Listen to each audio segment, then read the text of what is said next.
Right, okay. We are now not at risk of premature social intercourse anymore. But no, just no. What? What are you doing? I'm preparing to commence festivities. Okay. So, have we any pre-bollocks to do? No, this usually makes it up, doesn't it? The stuff that we're not intending to be pre-bollocks, because if it's pre-bollocks, then it's actual bollocks. So it should really be bollocks, not pre-bollocks. Okay. Well, it's bollocks that is pre the main bollocks. That is just. Have I broken them finally? This is like the foreplay of the podcast. No, stop. You're going to stop making innuendos or I'm just going to walk out. It's not going to happen, is it? This is. Let's start. This is a bad idea. As we mean to begin. It's a bad idea. That's what she said. Yeah, before she had you. Fucking hell.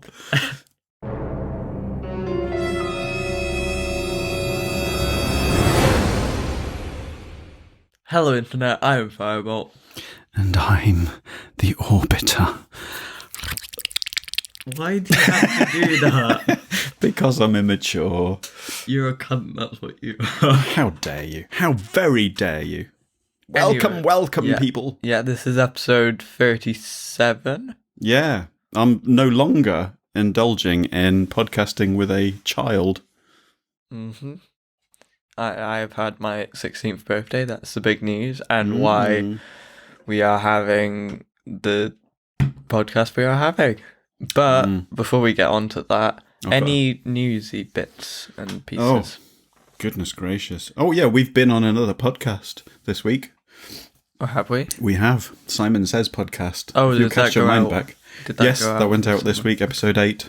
Go and have a look on the I can't remember when we recorded that. After Dark Podcast Network, Simon. Although I have to protest at his section on when they went to visit Yorkshire and he said they were on the bad side of the Pennines. You're wrong. You're just wrong. I have no idea what that means. Wrong side of the Pennines is the one that Lancashire and Yorkshire rivalry. Yeah, Wars of the Roses and all that, you know. Okay. They put gravy on their chips on the other side. Yeah. Which is just wrong. I think the actual Richard of York was from Lancaster anyway, but that's besides the point. Was he? Well, he wasn't from York. I'm not very good at history. I think York lost, didn't they? Yeah. Well, and then the Tudors got in. Anyway, this is news from like 500 years ago, so... Yeah, like much of the subject I'm going to be discussing today. Okay. Anyway, I can't remember what's happened since the last one that we haven't already covered. Tory leadership race. All of them are still cunts. Yeah. That's hardly a surprise. Michael Gove did cocaine. Yeah, it's like I don't know why. I think part of me thinks that he says this sort of stuff to try and gain some popularity amongst cool people who take drugs, but no. He said he liked rap music and then started quoting Wham. Okay. But yeah. Do you think he's had a fling with George Michael? I don't think so. No. I find it quite funny though. I mean, it's kind of funny because you wonder, is that how he got his face? But you're right there. Sorry, I nearly gagged on me staropramen then. Oh dear. My Praguian beer. Which is drinks. It's nice. It's nice. Forgot about it. Reminds me of youth orchestra trips. Okay. Continental lager, staropramen. I'm going on that in July. Yeah, but I'm just tagging along though because my nan runs it. Yeah, a choir tour thing. Yeah, and I have got Copperberg, but from a big keg, which is actually called a copper keg. Yeah, but to be honest, it probably wasn't the best idea because it was really nice the first drawer that we had from it, wasn't it? But then I put it back on its side in the fridge, and I don't think you're supposed to do that because it kind of started leaking everywhere. Well, it started leaking once you pour it. Which means you're then stuck with having to consume 5 litres as quickly as possible. Yeah. And stick it in a bowl overnight. And the cider. Meow. Christ. Right. I think... but before we... carry on. Sorry, in the Tory doing news leadership... Oh, wait. First of all, about Michael Gove taking cocaine. I nearly said Michael Gove.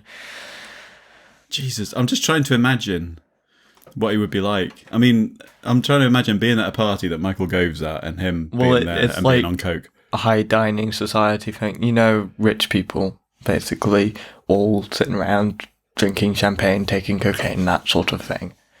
Is it? Is that what it's like? He said it was on social occasions. Yeah, at parties. But I find it really hypocritical that his policies actually hurt, I mean, not necessarily cocaine users, but takers of hard drugs. And so he's against that policy-wise, but personally he's taken them, and there's no action that's going to be taken there because there can't really be. No, because nobody really cares. But it feels really bad that it's not going to affect anyone. I don't think it's going to affect anyone's choice to vote for him. I mean, it might lose him a few votes, but it's certainly not going to gain him any. I think it will. What, you think it'll gain him some? No, I think it'll lose him some. Well, that's probably especially the main reason it's come out then. Especially among some of the people that would be voting in this Tory leadership thing, because it's like... Yeah, I suppose... Just Tory party members, which are mostly old, rural, rich people. But I find it quite hypocritical and upsetting that people who are actually suffering under this policy end up going to prison, getting fined, and having their lives ruined. But has he got a family? Do you know? I don't know. I would pity them. No, well, the reason I'm thinking is if he's got kids, can you imagine his cum face? No. This is going to be the tone of some of this. We'll take some of this discussion seriously. Do you think it's the one that he did when he did that really stupid clap? The one where he like... Oh, dear. Right. Any more news? Apart from Boris being a Doris. Trump's still a cunt. Can't really think of anything. I don't know, there probably is something, but I can't remember what we covered last time, so... I think he did have his visit since. Yeah, actually, I think it was round about exactly when our last episode went out, because if I remember rightly, our last episode went out the day before Theresa May resigned officially. All right. So, yeah, wondrous. Okay. So, shall we commence our discussion in earnest? I suppose so. There's going to be a fair amount here, isn't there? Craig, put the tissues away. Anyway, if you haven't gathered from reading the title of this or from our hinting, that kind of well, it doesn't worry me, but I just thought this is perhaps the most risky title of a podcast that we've had. We have both bollocks and sex in the title of the video. Yeah. Which could do us some harm on Google. I noticed the links for us on the After Dark stuff have been asterisked out some of the bollocks name, which is probably wise. Although I don't think it's as much of a profanity in America as it is in Britain. But it's like one of those low level ones, like bloody. Yeah, well, when I was a kid, it was probably slightly worse than bloody, but partly because bloody refers to a wound, whereas bollocks refers to testicles. Yeah, but... It's a sexual swear word. Okay, right. So the subject of our 37th episode is going to be sex. I just love the way you say that with such aplomb. I've been thinking about what we're going to talk about in this one, because you sort of think, well, it's either just going to be like loads of innuendo and a bit difficult to keep going. But then once you start thinking about it, there's actually a fair amount to discuss. Yeah, our society has a weird, twisted attitude towards it, where in some aspects things are over-sexualized, and in some aspects we shy away from even talking about it. I mean, there's power, isn't there? There's death, there's taboo, there's censorship, there's profanity, there's all sorts involved. Disease, money. It's going to cover a lot of different... There's a lot there. Yeah. Before we get into what most people would be thinking of when we say sex, we did get a comment on our gender video. Indeed. I kind of assumed, because I don't know why I do this. I think I like to think the best of people, but I kind of assumed with the sort of authority that they seemed to try to be speaking from, that they were some sort of expert. I did ask if they had any actual expert. What was this person saying? Basically, gender isn't a social construct, and some people are trans, but they don't know why. But largely, I can probably say that we did try and explain in our gender one that the definition of gender is changing so that it's separate from sex, which is the biological version. I think as with a lot of what we discuss, it's really about the language, isn't it? And what we were discussing in the gender section was the social assignation of gender, if you like, the idea of a gender. Because there's no biological reason why men can't wear dresses without it being seen as a joke. No. Gender identity, I think, was probably a more accurate kind of title, I suppose. But the definition is changing. Yeah. Mm. And under what I define as gender and what I define as sex, they're two separate things. So in line with that, at the beginning of this discussion, shall we set some kind of blanket agreement of what it is that we're talking about when we say the word sex in the context of this podcast? We're not... Are we talking about biological sex at all? Or we can talk about that a little, I suppose. I suppose it would be involved. I suppose I had assumed that primarily the main subject would be about the sex act. Yeah, sexual intercourse. Among other things. things. But as well as the societal taboos around certain aspects of sex and whether they should really exist or not. Yeah, and I think they're different from country to country, obviously, but... Yeah. Well, I find it really weird because I was watching... you've seen some of the Jim Jeffries show, haven't you? I wondered what you were going to say then, but yes. We'll get onto that. But they had a look at basically freedom, and it said, the US is actually ranked 53rd in freedom, even though they're meant to be championing that sort of thing. But one of the lower of developed countries was Singapore. Right. Where there's a lot of restrictions on freedom of speech. Right. And a lot of sort of tricky ways that they get around that, depending on what they view as a threat to national security, which is really weird. Like, it's not illegal to be gay, but it's illegal to have gay sex.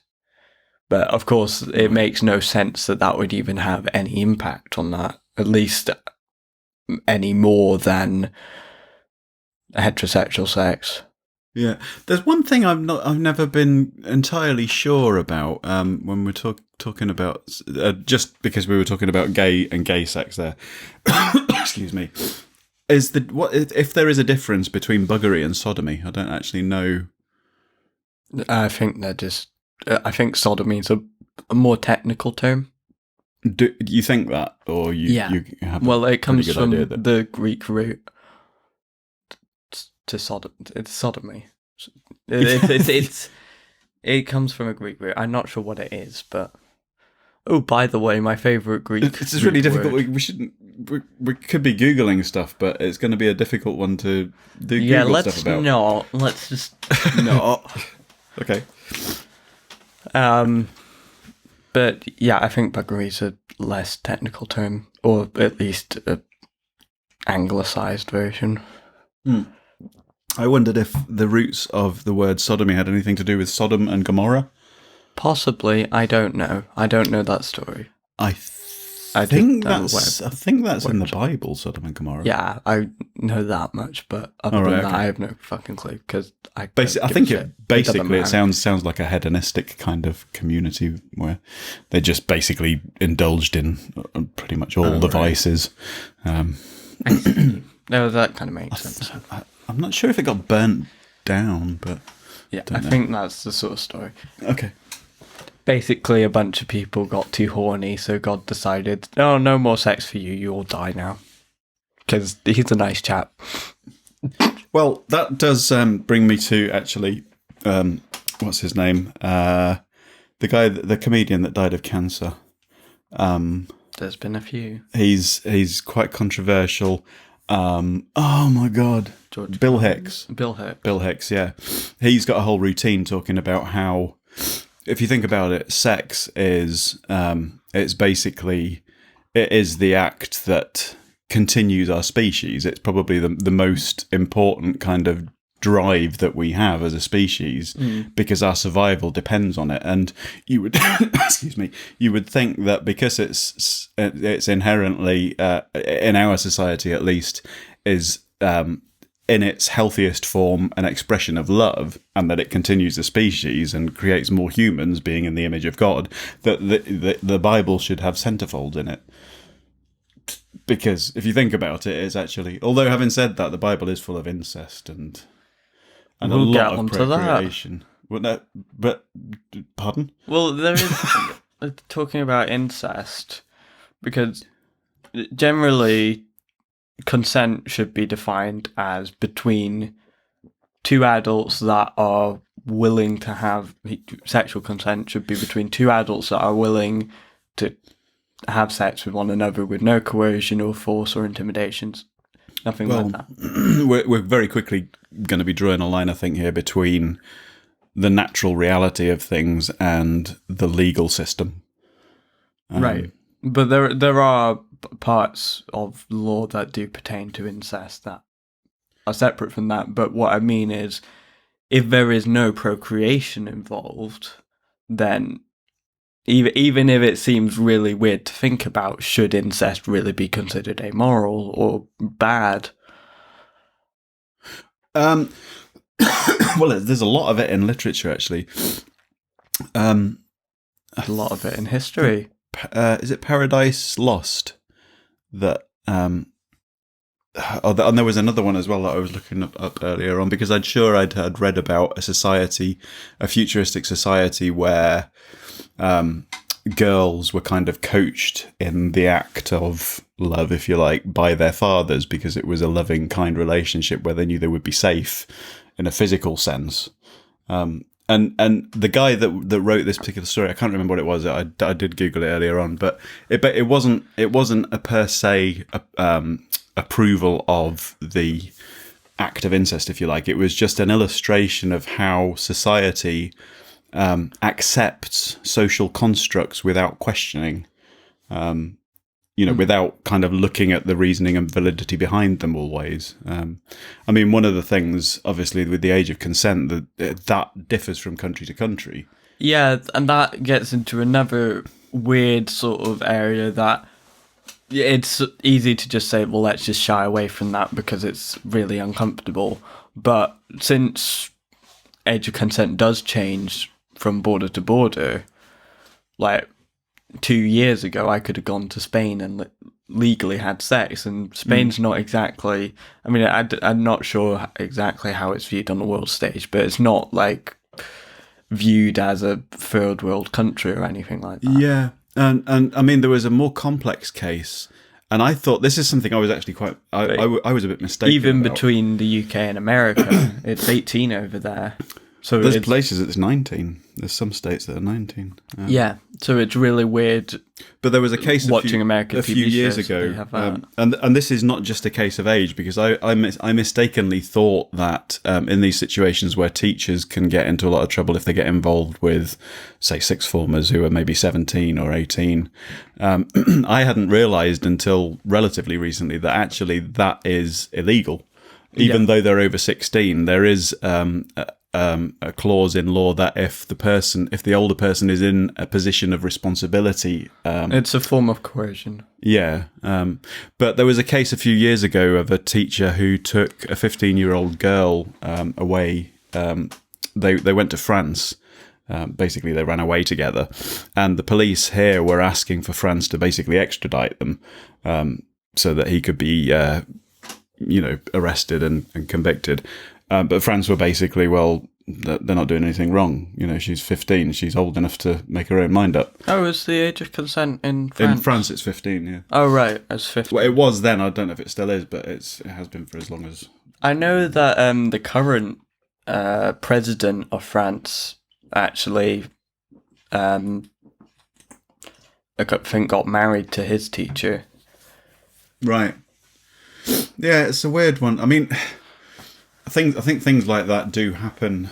Certainly, they happen quite a bit in the field of the arts, because there has to be between an instructor and a pupil, there has to be like a close emotional bond, if you like, so that you can get that kind of expressive performance out of someone.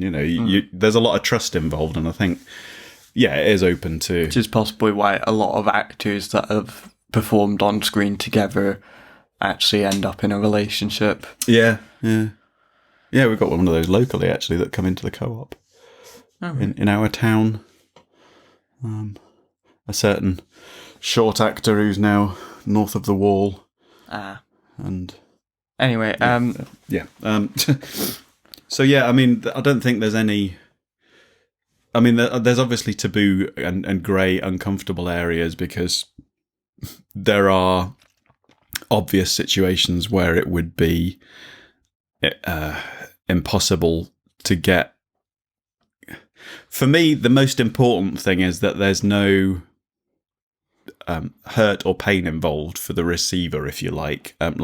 This coercion thing, I think, and we're quickly getting onto the subject, I think that sex can sometimes be used as a power tool. Yeah. But it's not necessarily always obvious to both parties what's going on there. No. So where the responsibility actually lies.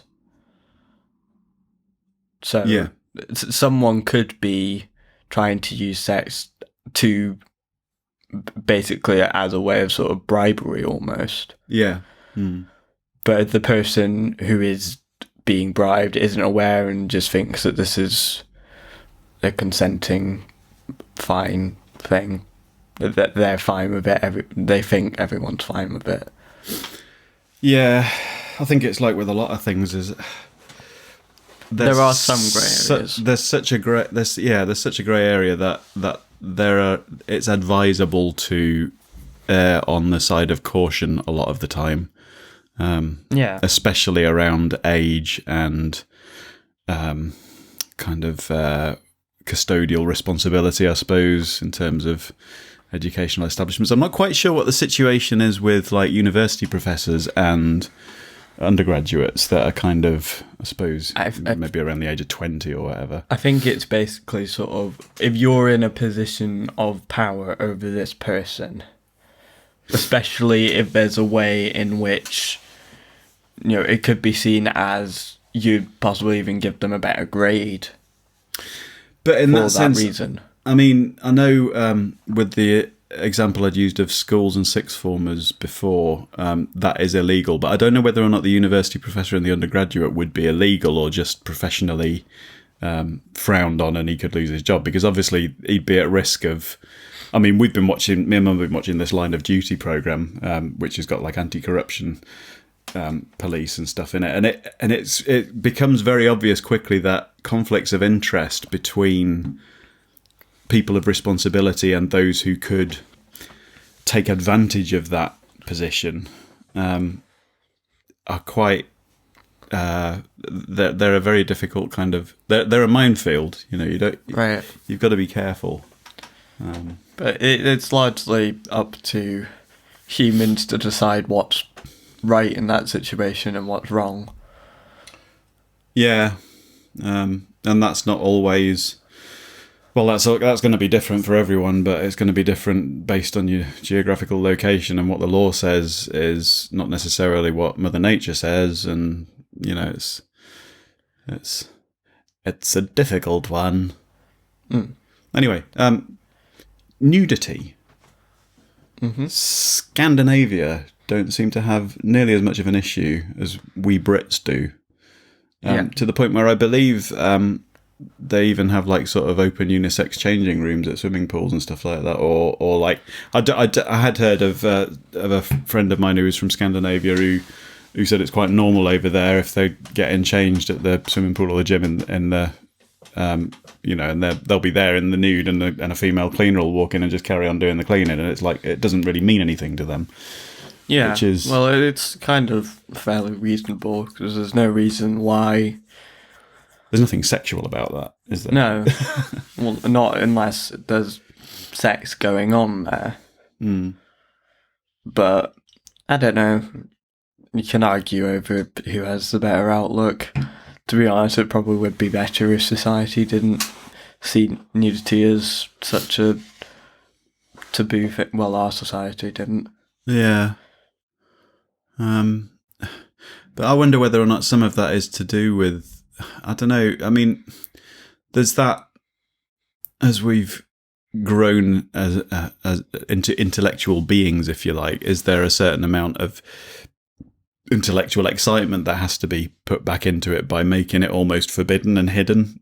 Yeah, that could feed into it because it's sort of like, I don't know, if someone, I'm not saying that they would, if someone gave you a striptease, that wouldn't really work if nudity wasn't considered something a bit weird and it's mysterious. It's the tease part of that makes it more exciting and alluring, I suppose. I mean, you can go to a lap dancing club and it's like the part where you're being teased is probably far more exciting than when it's all kind of revealed, if you like. It's kind of... Yeah, it's a mystery. But not that it would be that mysterious. You kind of know what's there, but... Yeah, so what is it about the... I suppose... I don't know, is it? There's almost like a voyeuristic exhibitionist thing going on, I suppose, at that point? Probably. And that is a power transaction. I suppose that's where I mean, a sex worker who takes their clothes off for money is basically using the power that's inherent in their sort of sexual prowess, if you like, to get money from someone. Bringing up sex work, which is important to separate from prostitution. Whilst prostitution is sex work, there are other forms of sex work which include like full service providers, like escorts, and porn actors would probably kind of come under that as well. Yeah, I mean there's so many crossovers as well in that, because and some aspects of that are illegal to a very bizarre and quite harmful extent, but some aspects of that are totally fine but still taboo. It must be a difficult one to kind of define under law, because prostitution and escorting, it's a legal loophole to say in an advert, if you like, as an escort, that you're paying for their time and for their companionship, and that anything else that happens is a purely voluntary act. But at the same time, they can pretty much list all the services that they will do on a voluntary basis. But as long as you say it's not, there's no contract for me to provide those services, as long as it's a kind of... I think generally the sort of thing is the sorts of people that would like provide for fetishes and stuff, not actually having sex, but would like do whatever, like tie people up, whatever they wanted. See, that's another grey area, isn't it? It's like, I mean, I've said about, people not being in pain, but there is a masochistic kind of fetish. I remember, I don't know if you saw it, but one of those Carl Pilkington series, and this was not about sex, but it was about the pain sort of side of it. Seeing a guy who basically used to put hooks through his scrotum and attach weights to it, and basically dangle these weights, 2 kilogram weights or kilogram weights from his testicles on hooks, basically for the pleasure of it. Oh, that doesn't sound safe. No, but he's doing it voluntarily. How far do you take that? I mean, there's that idea of, I've seen in the news years and years ago about the guy. I think we mentioned this before about going on an organized date where you basically, it ends up with you being eaten by it's like a cannibal date, but you are the meal. But that would be if you are being eaten in your entirety, being killed.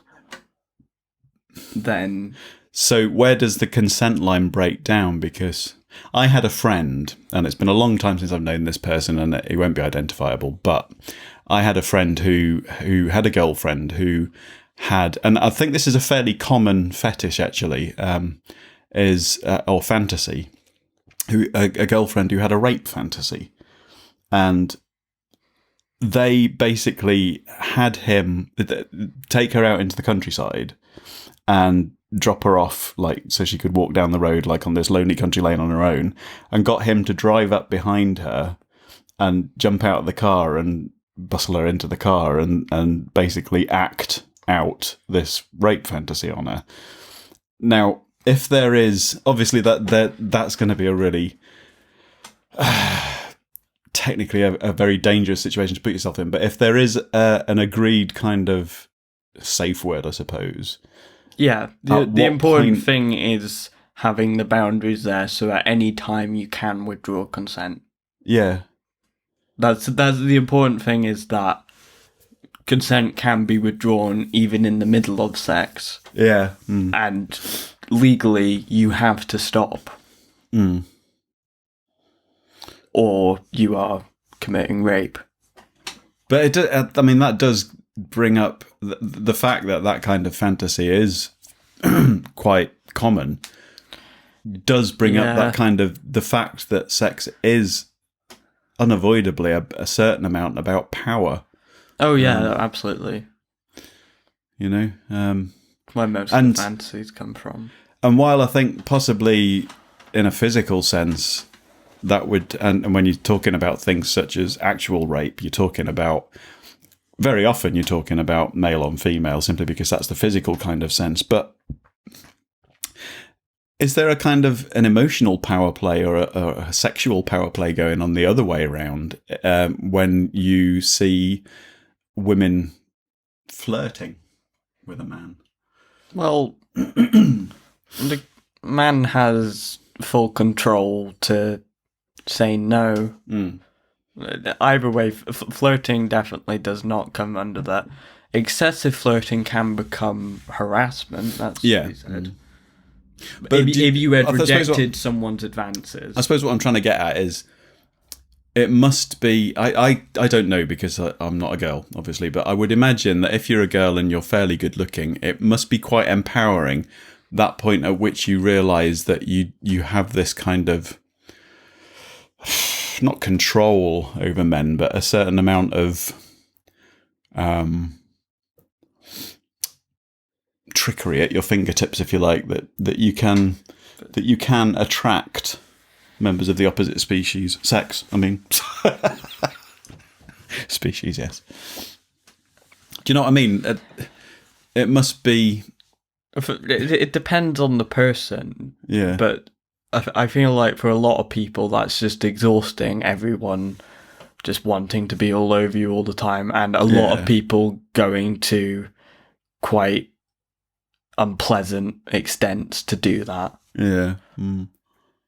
Possibly forcing you to do something. I reckon there's probably a lot more people around that don't actually realise how attractive they are. And everyone, I think, likes to self-deprecate. Some people probably like to self-defecate. No, Well, there's whatever. Anyway, that's another subject altogether. let's not. This has been very serious so far. Yeah, there's a lot of serious stuff that comes under sex. And I would like to go back to sex work, though. Yes. I didn't know you'd come out of it, but go on. Anyway, currently it's actually illegal to receive money from a prostitute.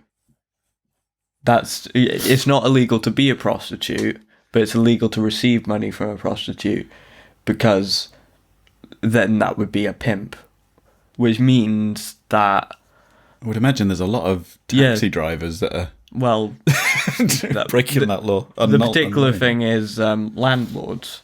If you are aware that someone is receiving money for sex work, now it might not actually be illegal sex work, and this is another important area. They could be a porn actor, which is totally legal, and shooting porn in their flat or someone else's flat, but you could not receive money from that person because you might think, oh well, they might actually be a prostitute.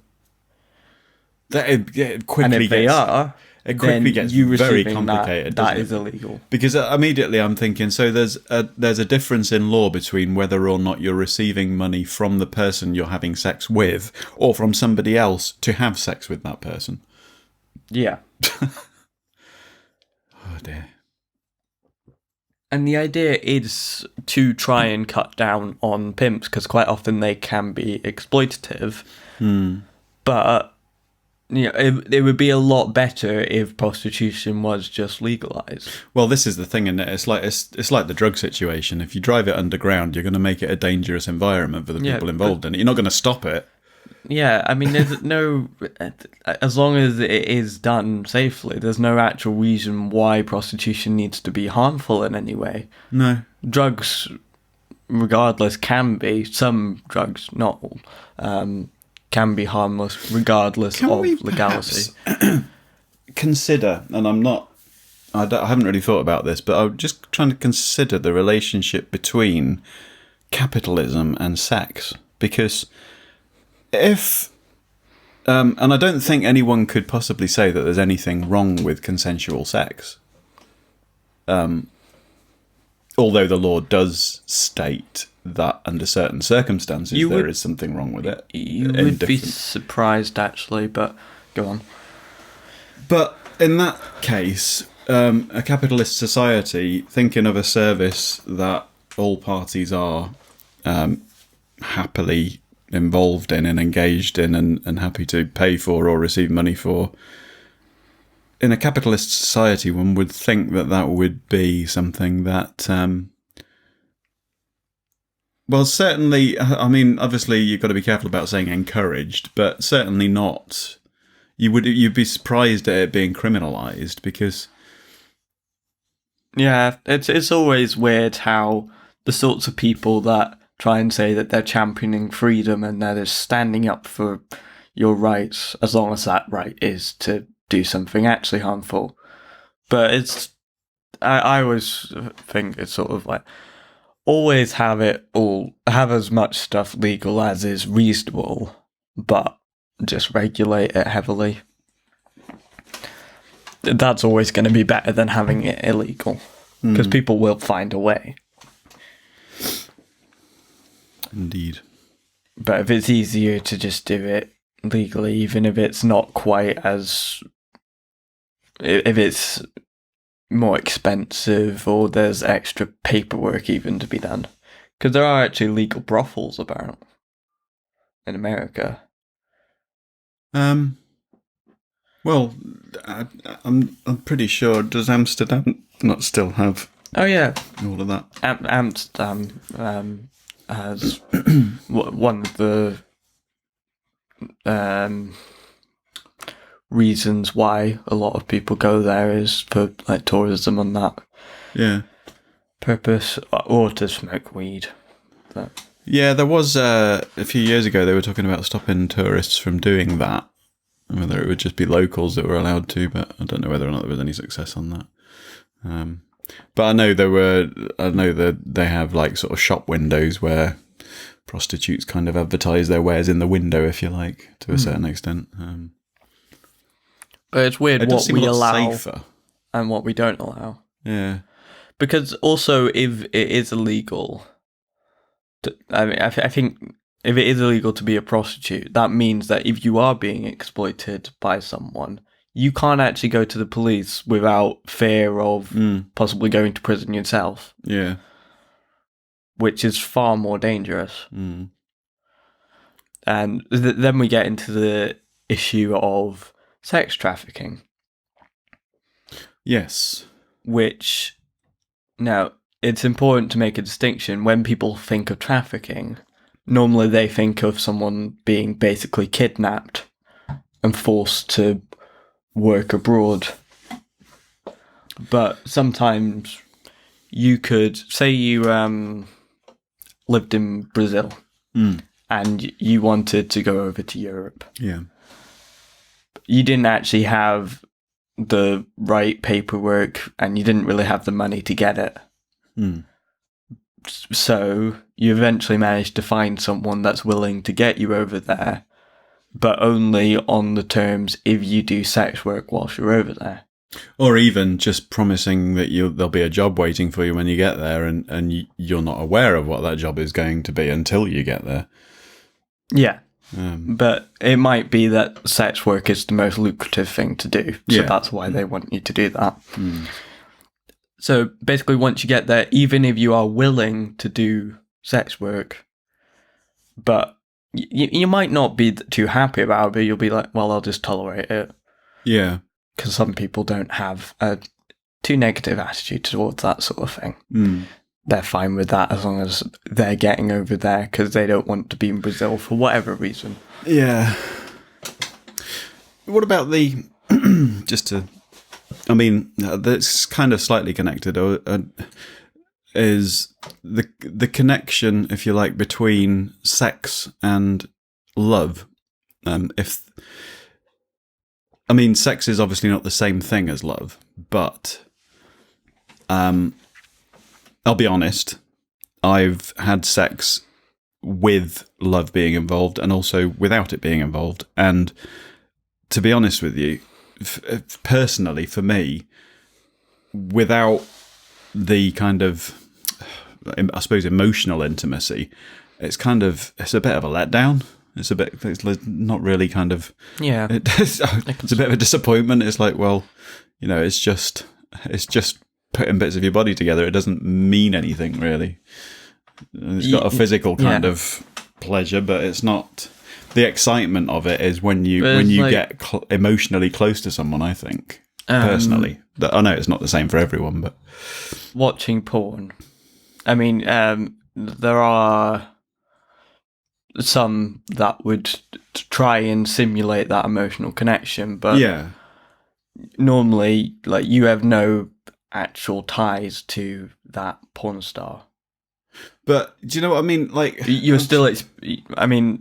different people have different relationships with pornography, but you'd still be experiencing pleasure even though you don't know that person. I think the thing with porn is that regardless of what your opinions are about the artistic merit of it, you're still basically talking about whatever standard of acting. So the two people that are involved or more are not just having sex for money. They're acting a scene out, so they're trying to make it look as though they're both really into it. That's actually another important point on sex work. I'm finished yet. Okay. I can't imagine how you could kind of emulate that with a prostitute, because to me, no matter what I did or they did, I would always be thinking, you don't really want me. You're not doing this because you're turned on by me or because you want to have sex with me. You're doing this for the money. Well, this is your job. It's not like... It might be less pleasurable than sex with someone that you've got an emotional connection to, that you love.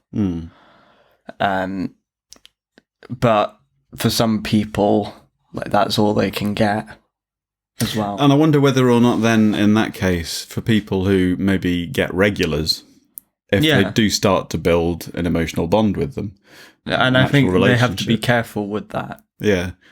Because sometimes if people do get too attached to them, then they could potentially become a danger to the sex worker. Yeah. Must be a very difficult kind of... Yeah, especially since certain groups that lobby against prostitution or material relating to it have basically made it illegal to post blacklists online of clients. So you if you were a sex worker, you couldn't know. Well, really, by the methods of online communication, at least. You know, from what I've heard, if you're going to be in danger. I think as much of the job of a prostitute with sort of what you might think of as not necessarily regular clients, but kind of a lot of the job is not just about having sex. It's quite often, I think some of them refer to themselves almost as emotional therapists. You know, that there's a lot of talking that goes on, and that often you'll get people that are maybe visiting them because they're not getting that emotional bond at home, you know. Yeah, you do get like full service providers and escorts, which sort of... So it must be very difficult. Blur the line there between basically for agreed amount of time act as if they're in a relationship sometimes. And I suppose at that point you are talking about escorting. Yeah. So you are literally paying for companionship, and if sex happens to happen as part of that, then I suppose that is a genuine part of what's going on. But I think I'm quickly beginning to realise through this discussion that actually it's a very difficult and skilled job.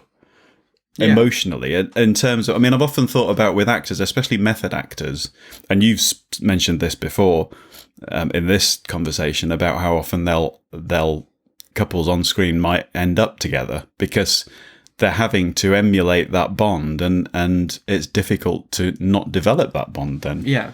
I mean, I was going to bring up earlier before you continued your point. Sorry. It's fine. How...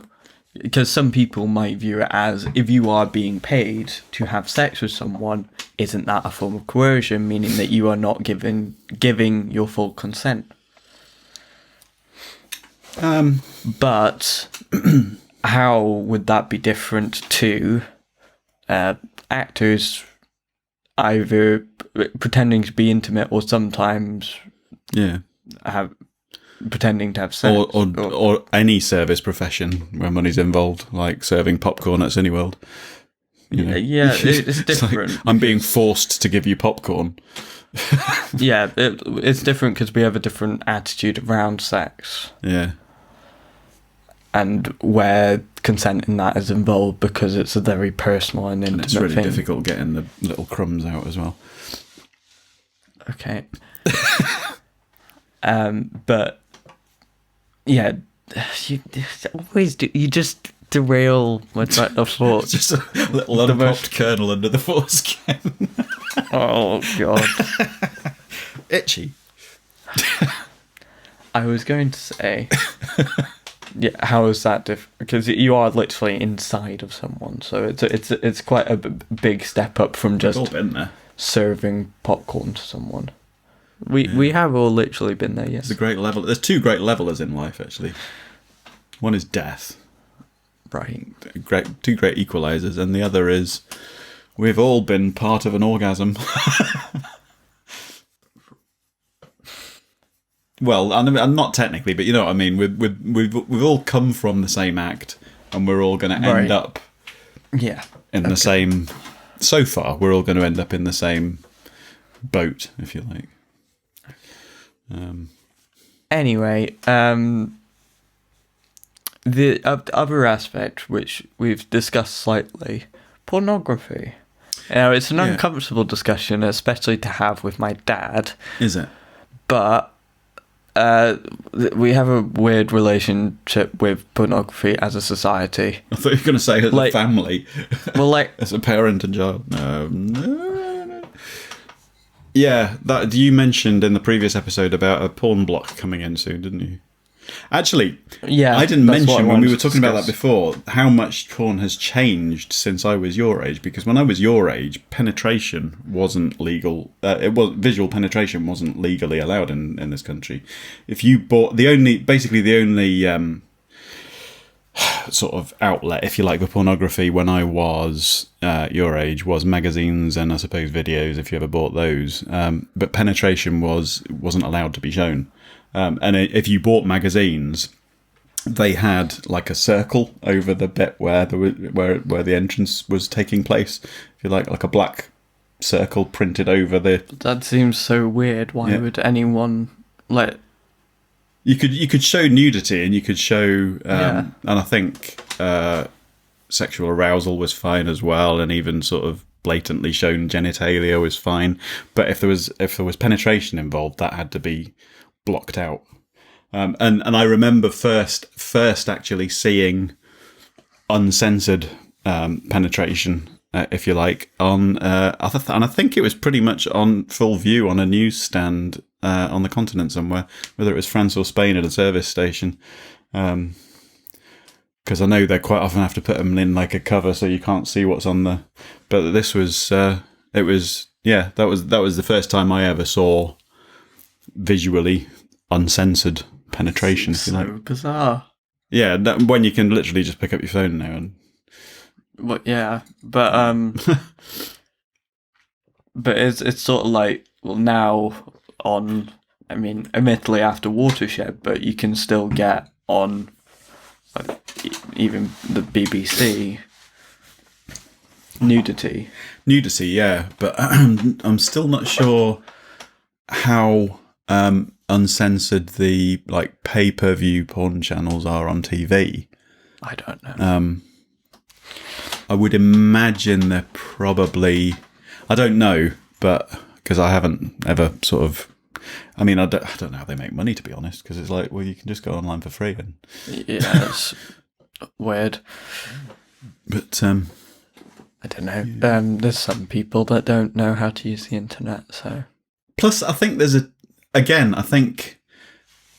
difference between the kind of teasing aspect of it. You can see from what I've seen of the kind of freeview parts of those channels, if you like, before you get to the bit where you have to pay to unlock it, if you like, you can see all but the full penetration going on. You can tell that full penetration is actually taking place, but it's just not quite on camera.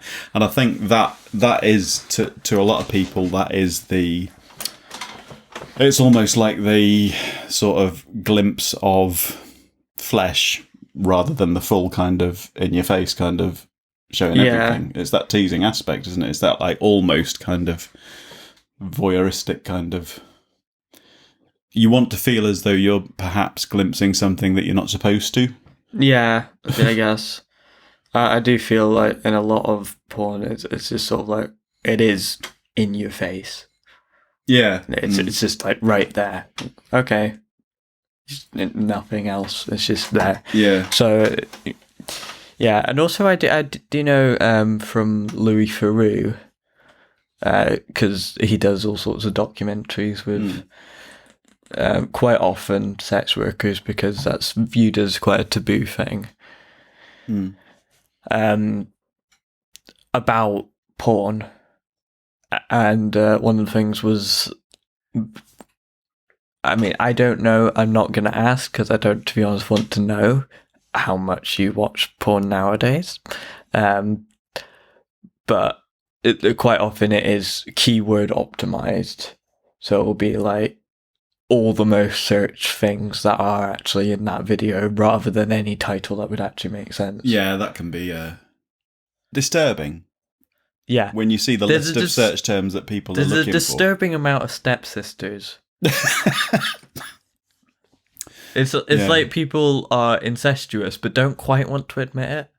But I think this is where we perhaps approach something that I was talking about before, is the difference between fantasy and reality, because there are things that I and I think it can be confusing when you're actually becoming sexually mature, if you like.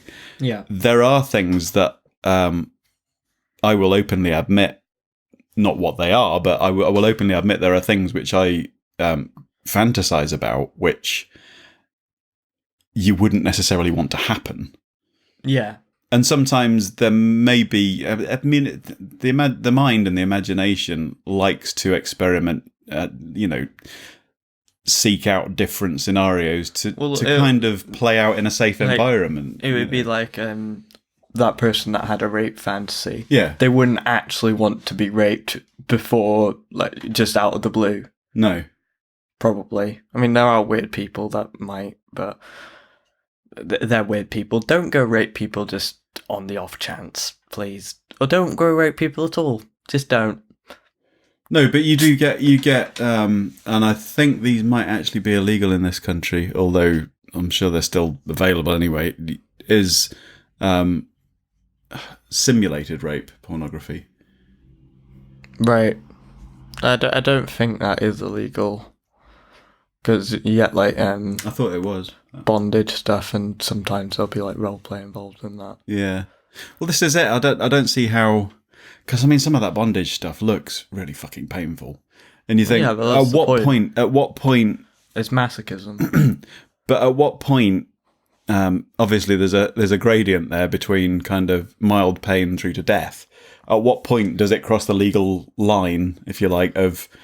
Even though you've said that you give your consent, there must be a point at which legally you can't consent to, like, an amputation or something like that. Yeah, like when you are at risk of permanent injury or death.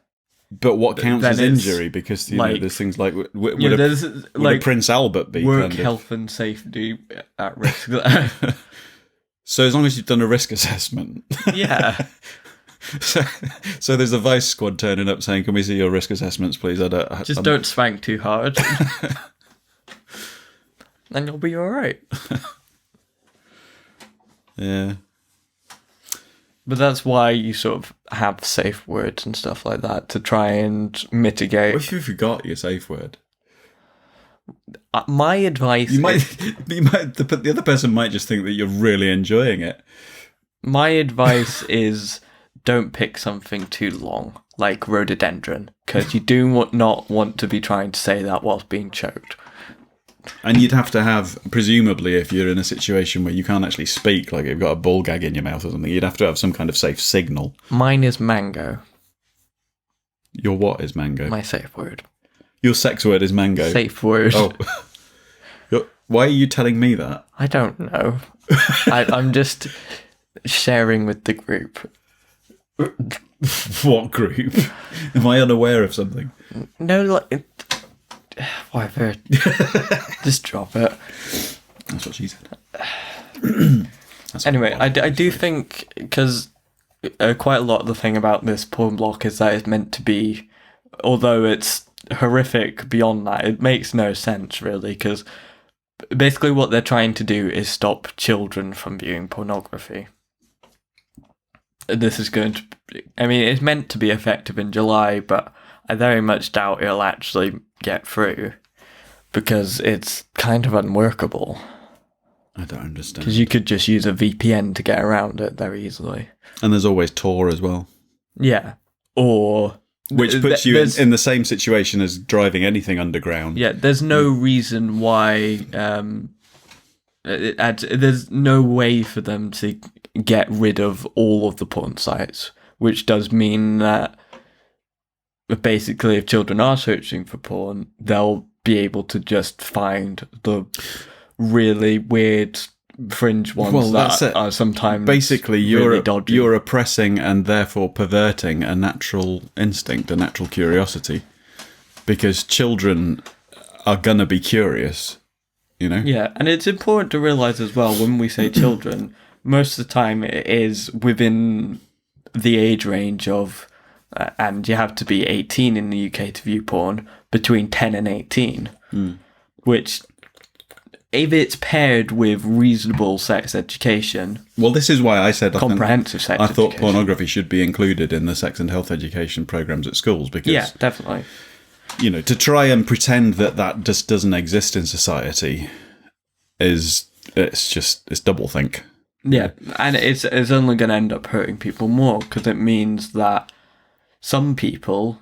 I mean, before we actually had proper sex education anyway, some people learnt about sex through porn. I'd imagine actually, in some part yourself included, or through actual experience. Yeah, but again, I think that the important part is that it's kind of integrated with the health kind of education because it's the emotional side definitely. of it, you know? It's because porn addiction can be quite harmful as well, but you're not actually going to be able to know about that if no one tells you. No. As well as sex addiction including that, but quite an important thing is not letting porn govern your expectations of sex because it's not realistic in the slightest.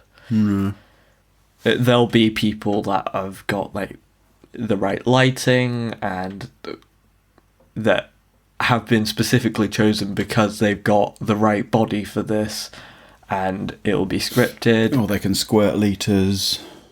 Yeah. There'll be all sorts there that's just not going to happen in any realistic situation. It's a physical profession, you know, that the people that are involved in it are going to be... I mean, it's like... I know it's not of the same kind of stature in society. I don't know. But anyway, it's an athletic profession. Right. You know? Yeah, I go. So it would be sort of like expecting... yourself to run as fast as Usain Bolt in a race. I know it's not exactly the same thing because they're not like top of their field where you can measure. Do you imagine that if it was like a squirting Olympics? You're just furnishing me with search terms here. Oh. Anyway, yeah, you're always derailing my train of thought. It's not that difficult on this subject. No. Do we need to stop for more alcohol? Or we're over an hour, so we might not have that much longer. I don't know. What do you think? Oh, probably will. There's still a lot there. Should we have a pause for Sure. retopping uppage? Right then. Getting me second wind. Quite literally. So it's been quite serious so far. When are we going to descend into immature giggling? Probably when we drink more. Just some notes before we go on to. Is it wise to take a look at personal experience? Entirely up to you. Okay, we obviously no names, but No. And let's keep things within a legal advisory kind of not say anything incriminating. No. Not that I would have anything incriminating to say.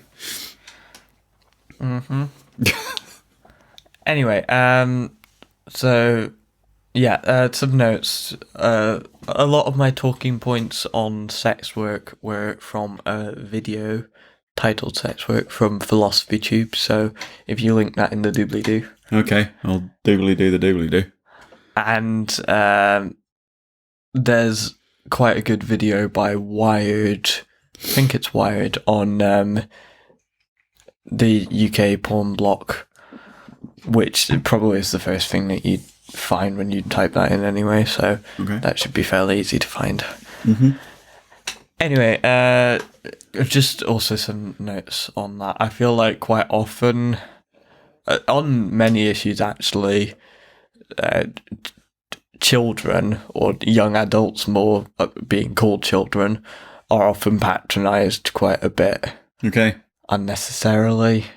because we probably actually have more of an idea about porn and stuff like that. See, this is something that's very different from when I was young. I remember being sat watching TV with my mum, possibly my dad, but no, it was more my mum that was around. But after the watershed, and if a sex scene comes on TV, even if it might not be very explicit, there being this really uncomfortable, awkward kind of silence, just sitting there, just wanting to die. Yeah, well, that might always exist. Well, no, I don't think it does that much. You guys don't get that embarrassed, do you? I don't get embarrassed. I do a little. At least I used to. I think either I've become more desensitized with age, or it's a thing about doing biology, because you're kind of forced to just sort of accept that sex is just sex. Sorry, my mind just wandered onto a scenario that because you'd mentioned before about talking about more personal experiences, and I just remembered in my youth about Nan. Just like, I remember her telling me that she'd been embarrassed in the past when my granddad used to come around for Sunday lunch every week, and at the time I was a young hot-blooded male, and I had a girlfriend, and Sunday afternoons after we'd had lunch, we used to adjourn upstairs. She said she used to keep turning the TV up louder because she didn't want him to hear. She said it was like the lampshade was swinging on the ceiling. She's like, yeah, that was the scene that just kind of, you know. I don't know whether it's that you're not aware at that age of things, or you just don't care. You know, I mean, because at that point I used to. We had like an open air vent kind of heating system in the house, which meant that, and I used to quite happily smoke away in my bedroom, knowing full well that the air vents would like basically open through to my mum's room, and she'd be coughing away. And I just thought she had a cough, you know. But maybe you were just an idiot. Yeah, I think I was a bit of an arsehole. Maybe you still are. There's no need for that. No, an idiot. You definitely are still a bit of an idiot. Well, yeah, but who isn't? Albert Einstein. He's dead. Exactly. Well, it's kind of irrelevant then, isn't it? I'm not going to be an idiot when I'm dead. I'm sure you'll find a way. Well, people might still be playing our podcasts and our gaming videos, so yeah, I probably will. Do you reckon we'll be a historical document? We're an artifact. Yeah, this is like a time capsule. Oof. We are leaving our thoughts on sex behind for future. It will be like that guy that was wanking when Pompeii exploded. Okay. Well, yeah, okay. But Pompeii didn't explode, by the way. On the volcano. Vesuvius. Yeah, I forget which one it is.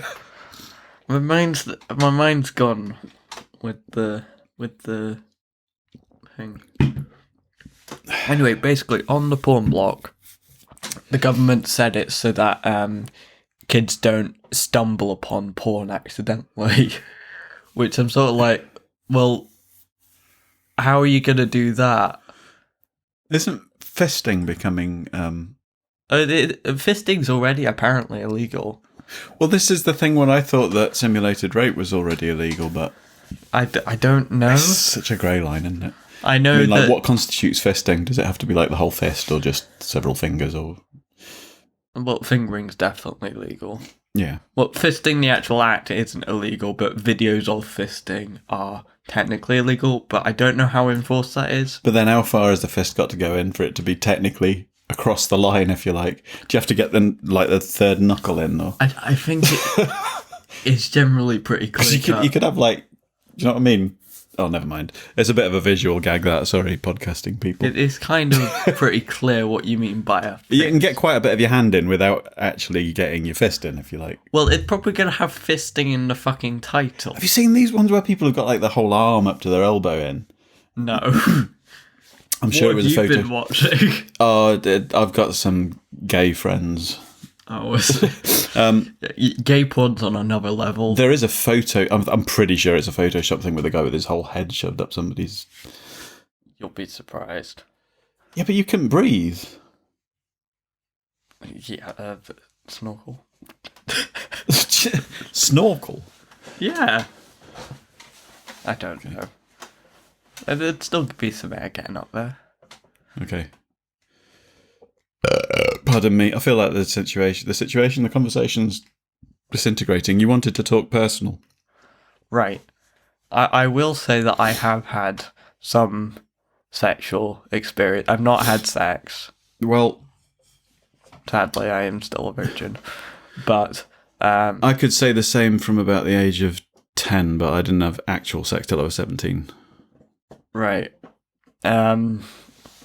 So this would have been, I think, a couple of months before my 50th birthday.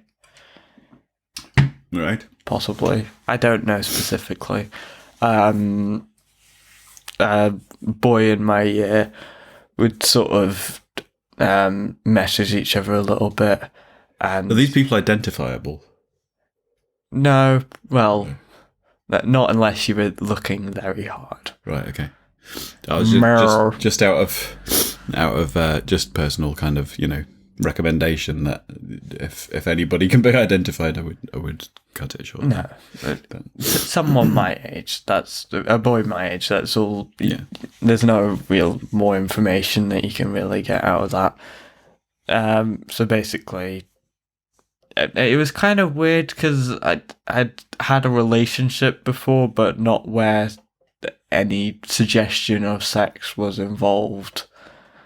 No. And this was a very heavily sexually implicit relationship. So it was kind of a bit weird.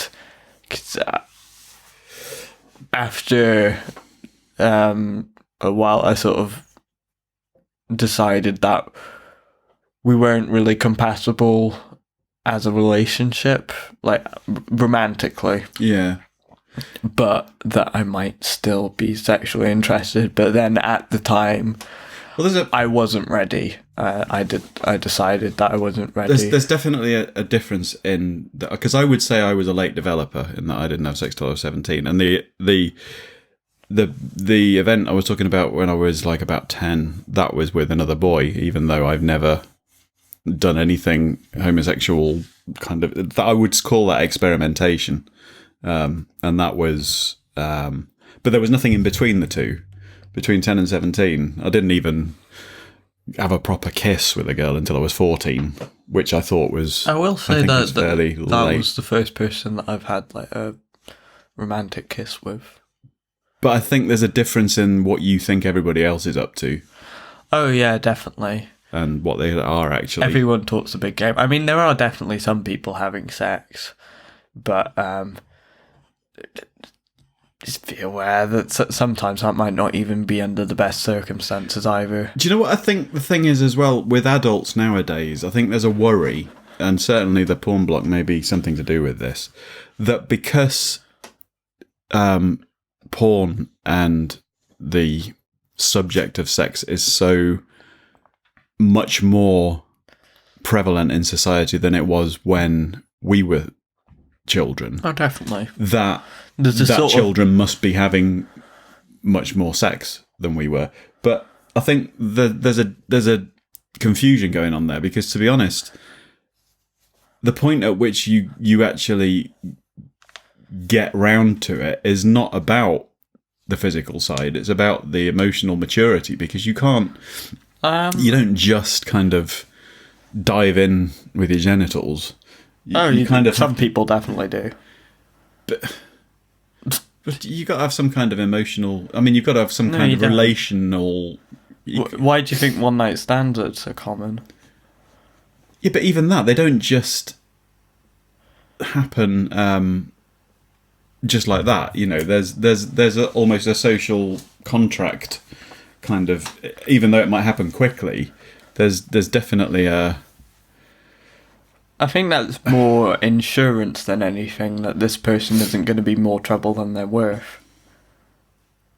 I think it takes a bit of self-confidence and relaxing and the confidence that the person you're with accepts you for what you are. But you know that which there's some children people don't tend to have as much that, of. you know that there's people that like go to orgies.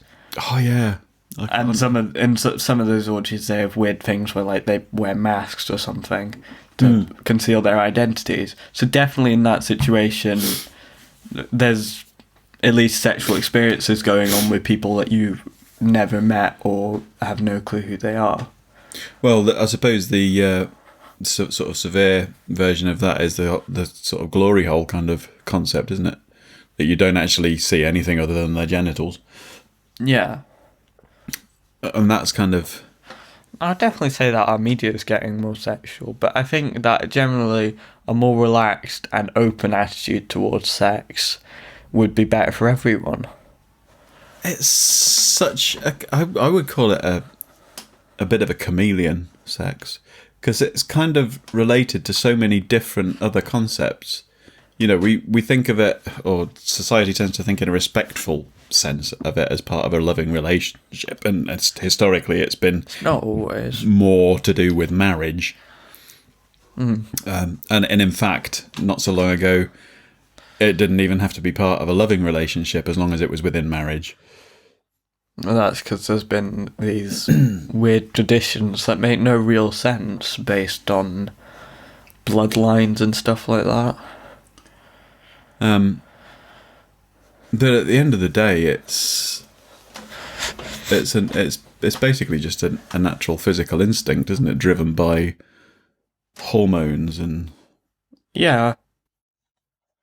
that's the thing that fucks with my head, is that feeling that you get when you maybe you fancy someone or you're turned on by something. That kind of state of emotional or physical arousal is basically evolution's device which has guaranteed our species survival so far. Yeah.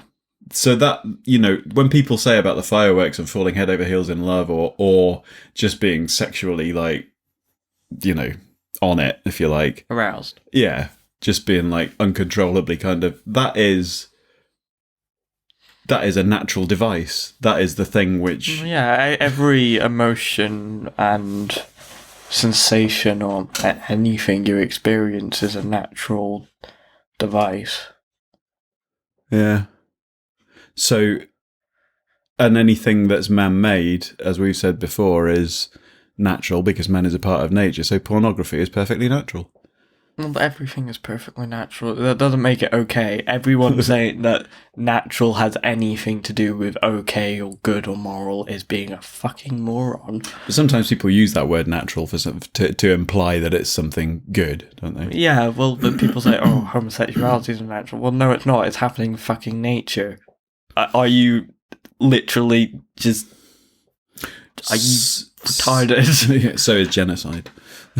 Yeah, but that doesn't make it good or gay. But there's not really anything bad happening with gay sex or gay relationships, and it's also important beyond sex to make a distinction. There is that quite often people have this sort of view, and it's getting better. It's getting better. The next stage would be to do with recognition of trans people, that it's sort of, oh, gay sex is okay, right, but it's not like their love is recognized. I'm gonna bring something up which is related to that, which fits more accurately into this discussion about sex than it does with our concept of what we were talking about when we were talking about gender, was female athletes.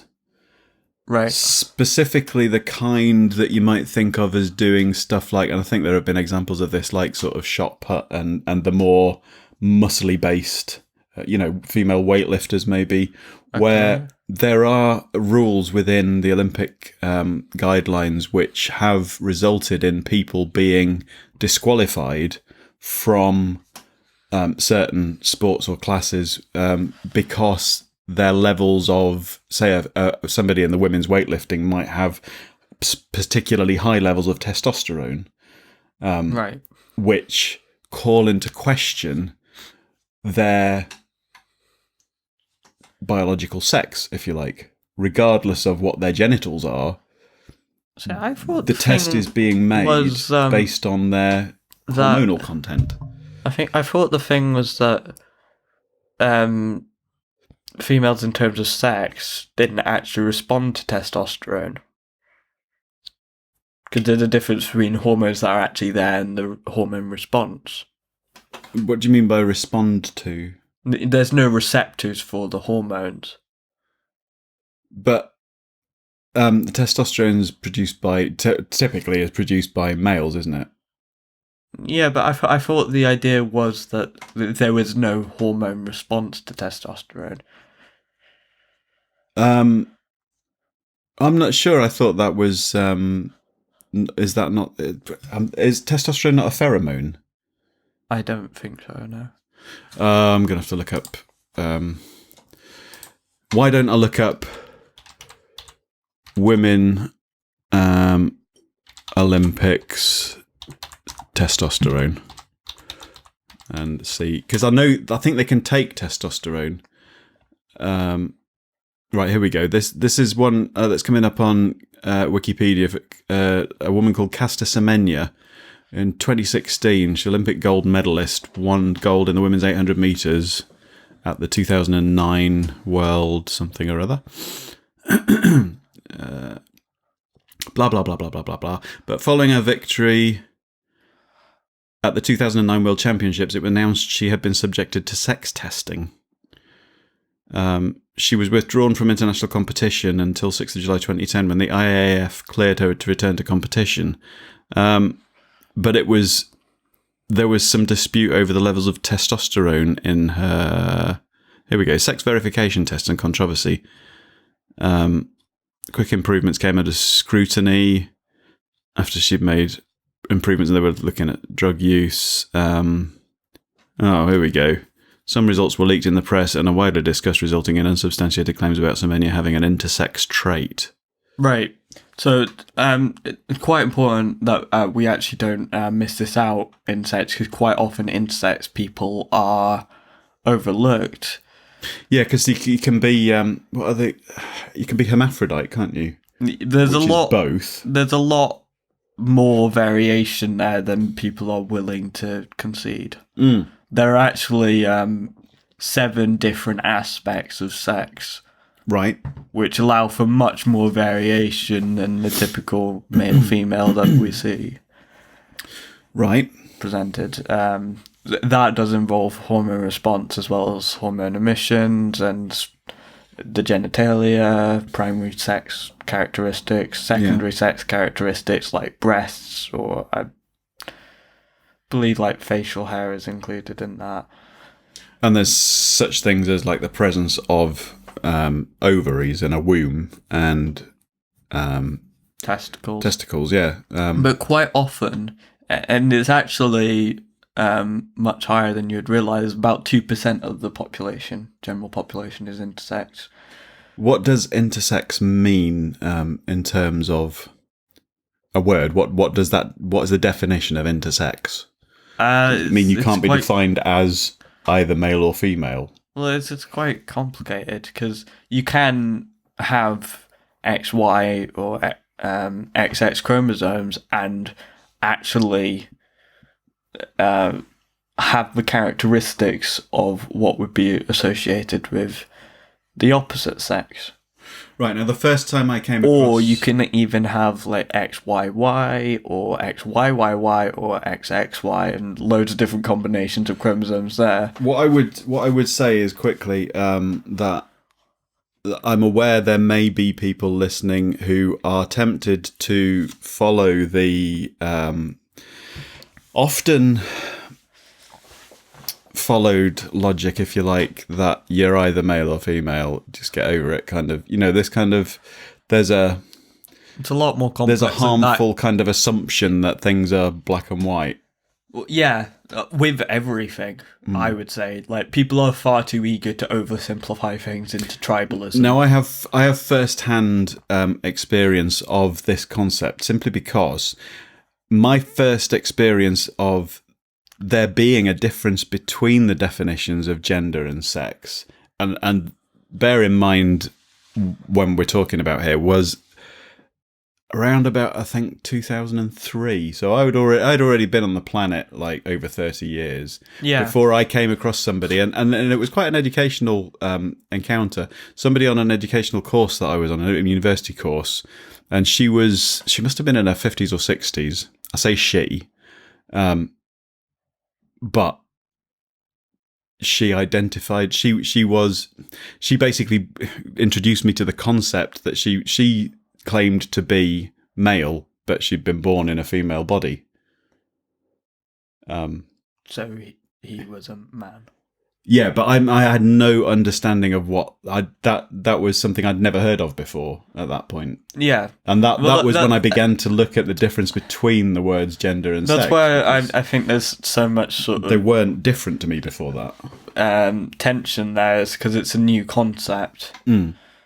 But that's fear of the unknown, isn't it? Well, basically, trans people have been so underrepresented in media and been forced to hide themselves generally that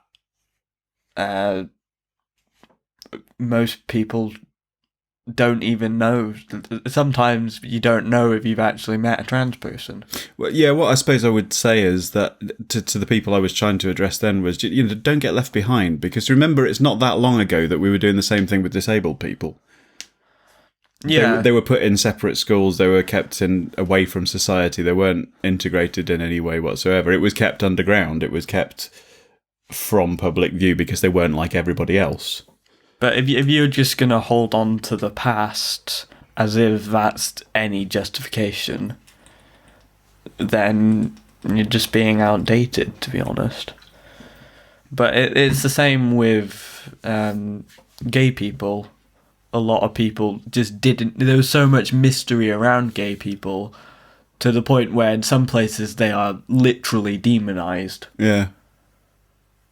Where...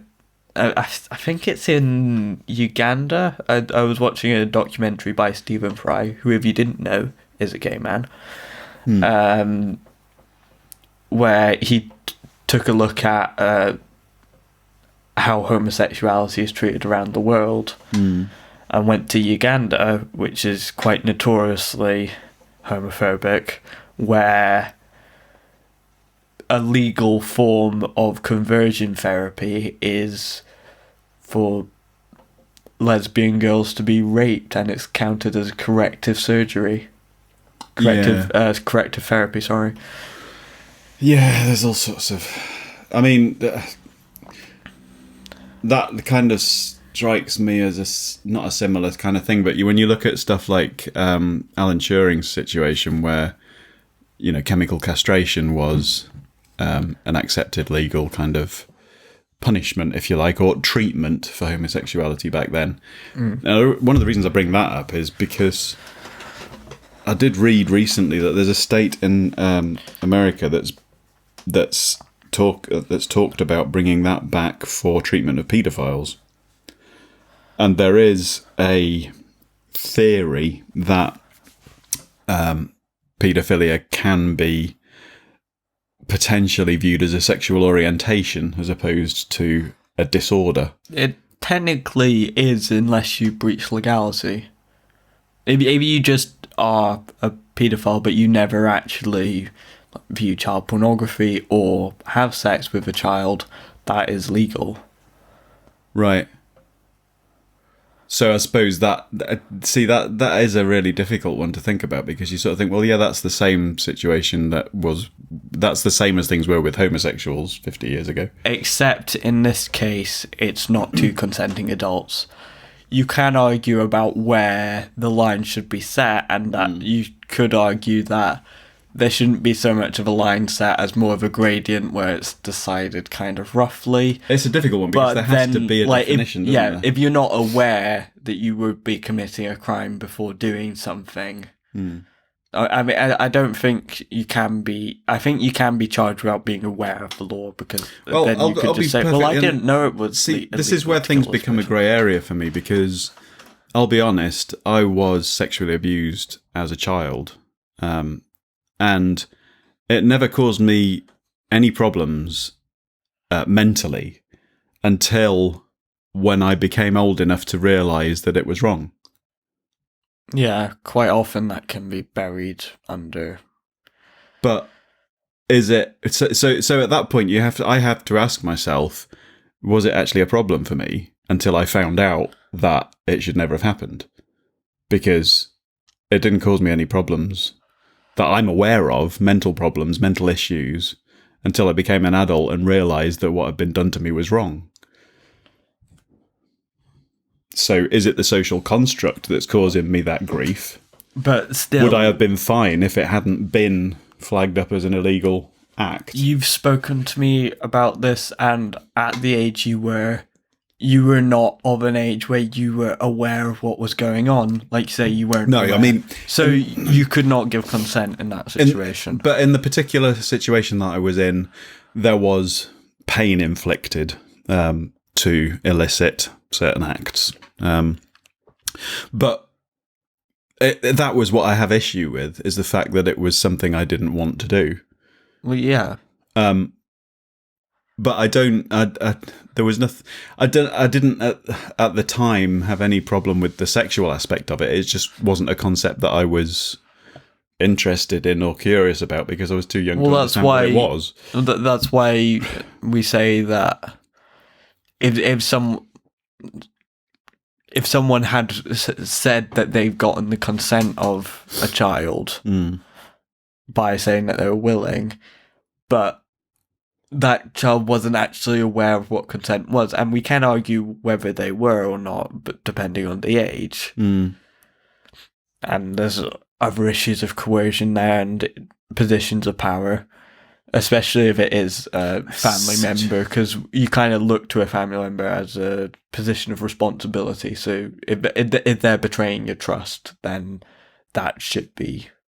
But it's like the world has changed so much, because you sort of think, well, obviously when you're talking about vast differences in age and people of a particularly young age, you can talk more authoritatively about coercion. But when you're talking about two fully grown adults, coercion's still a possibility.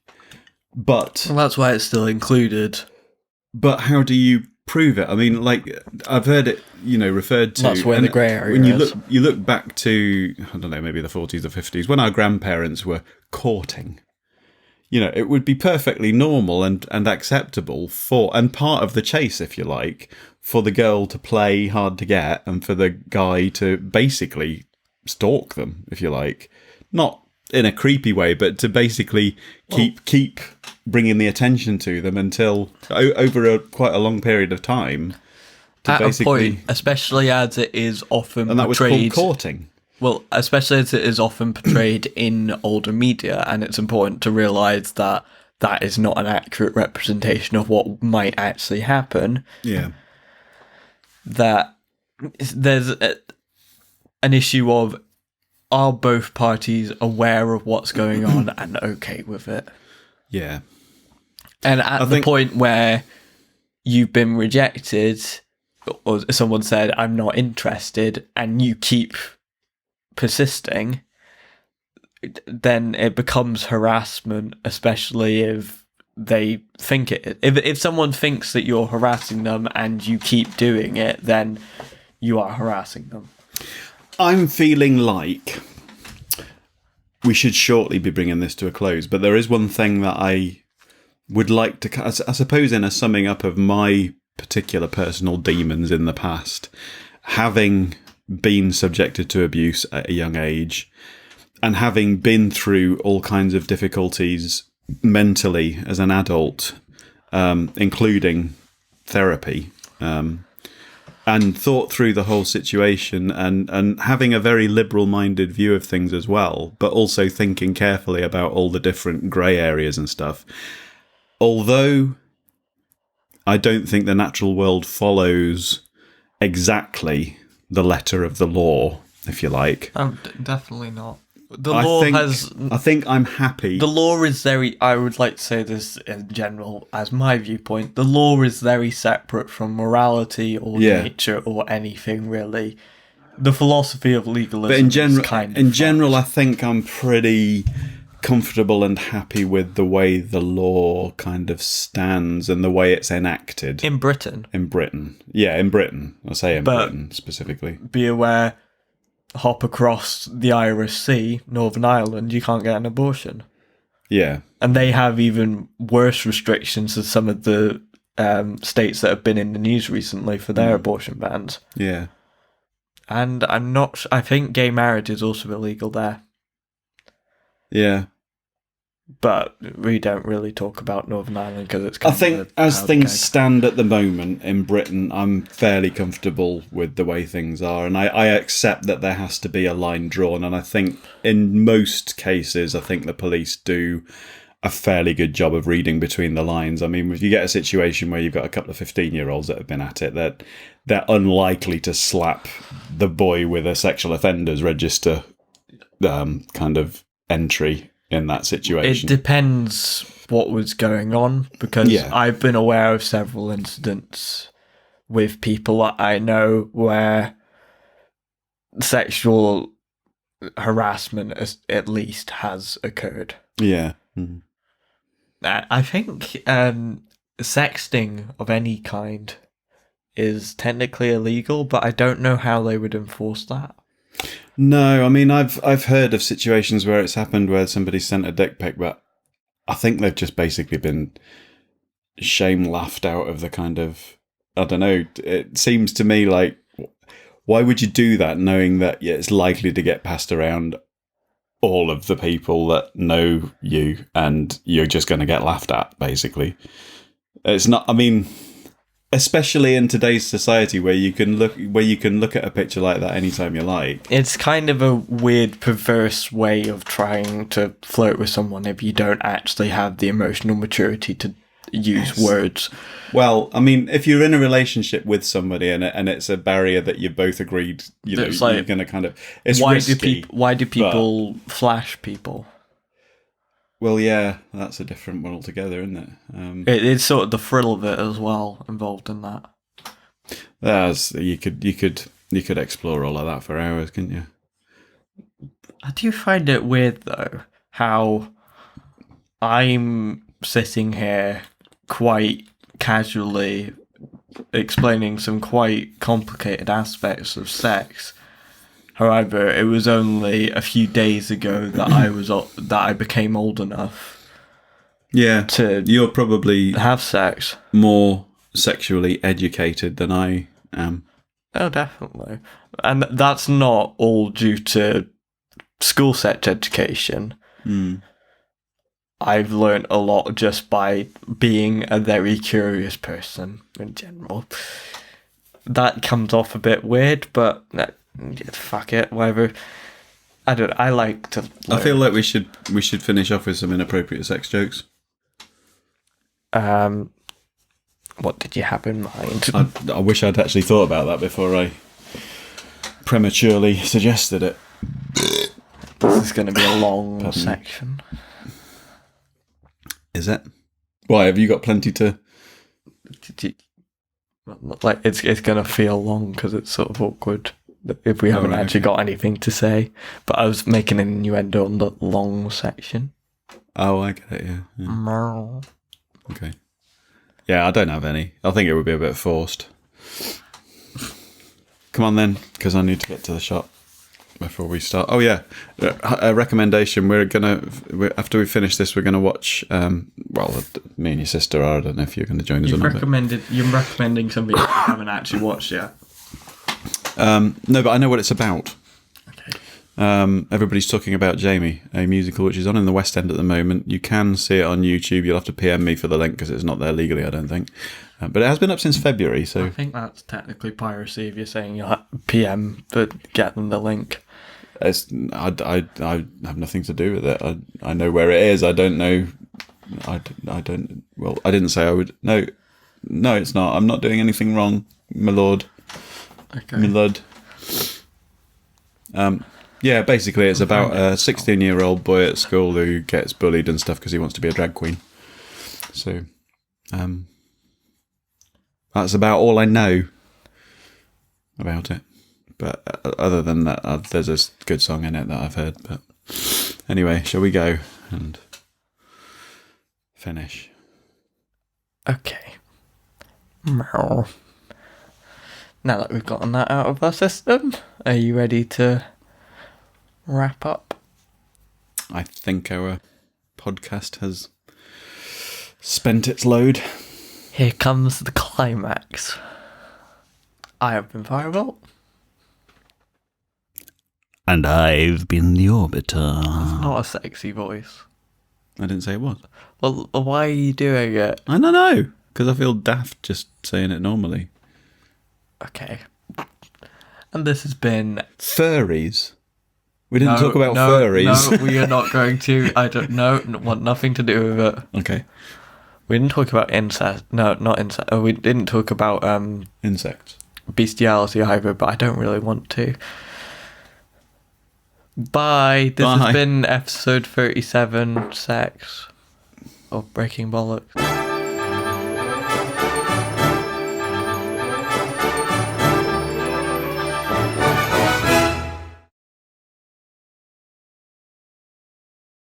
Scat. No. You've seen Two Girls, One Cup, and it is no. Have you not seen it? I have. You can't unsee it. There's no prelude. You don't get any time to prepare. It's just pure glow out. As I go to heavyr.com. What? Heavyr.com. Is that where it is? Heavy-r.com. Has all sorts of stuff like that on it. Are you giving me porn site recommendations? No. I don't know. I can now. You're 16. Well, there wasn't any illegality there. It's just weird. Okay. But also, I still have to be 18 to view that technically. All right. I have to wait that long. You're not wanting me to take you to Bugsy's then when you pass 18? It's weird. And I would be incredibly awkward. Oh, you're used to that. I would feel very rude and I would apologise to everyone. Just like your dad. This podcast is part of the After Dark Podcast Network.